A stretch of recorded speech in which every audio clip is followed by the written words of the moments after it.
Amidst the turmoil of World War II, there was a continent contributing significantly, yet silently, to the grand events unfolding. This is the story of the Africans who joined the war, striving for recognition and appreciation for their unrecognized sacrifices and efforts. When World War II erupted in 1939, much of Africa was under European colonial rule. Despite this, young Africans were undeterred in their resolve to answer the call to arms.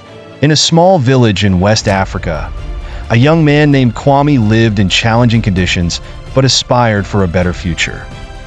Upon hearing that the British forces were seeking volunteers, Kwame decided to enlist, hoping his participation would aid in bringing justice to his people.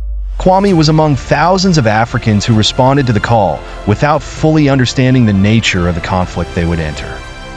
Kwame and a group of volunteers were dispatched to a training camp in North Africa.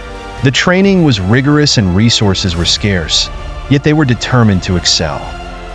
During this period, strong bonds formed between Kwame and his fellow soldiers from different African nations like Nigeria and Morocco. After training, Kwame and his comrades were sent to the battlefronts, where they participated in decisive battles, such as the Battle of El Alamein. Africans displayed courage and valor on the battlefield, yet they knew these achievements might not be duly recognized once the war ended. With the war's end in 1945, Kwame returned to his village only to find little had changed. There was scant appreciation for their sacrifices, and the colonial rule persisted. Despite promises of reform, the reality remained grim. Kwame became a symbol of resistance, gathering young people to discuss their wartime experiences and how these could fuel their quest for rights. They formed groups advocating for freedom and equality.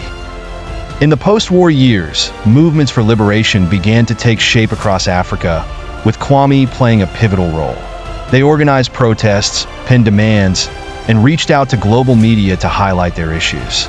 Their message was clear: we fought for freedom, and now we demand our freedom. Gradually, African voices were heard on international platforms. By the 1960s, several African nations declared independence, greatly influenced by Kwame and his peers. Yet they recognized their work was far from over. Over time, Kwame emerged as a notable figure in his country, a symbol of the struggle for recognition and appreciation. Annually, a celebration was held to honor the African soldiers who participated in World War II, rekindling memories of their sacrifices for freedom. Their stories became part of the narrative for new generations, serving as a reminder that the fight for recognition and dignity is a battle transcending borders and times. Thus, Kwame's story and that of his comrades continue to inspire future generations, showing that change is possible through sacrifice and bravery. If you enjoyed the video, don't forget to subscribe to the channel and turn on the notification bell to be the first to see all the new content. Share the video with your friends and loved ones.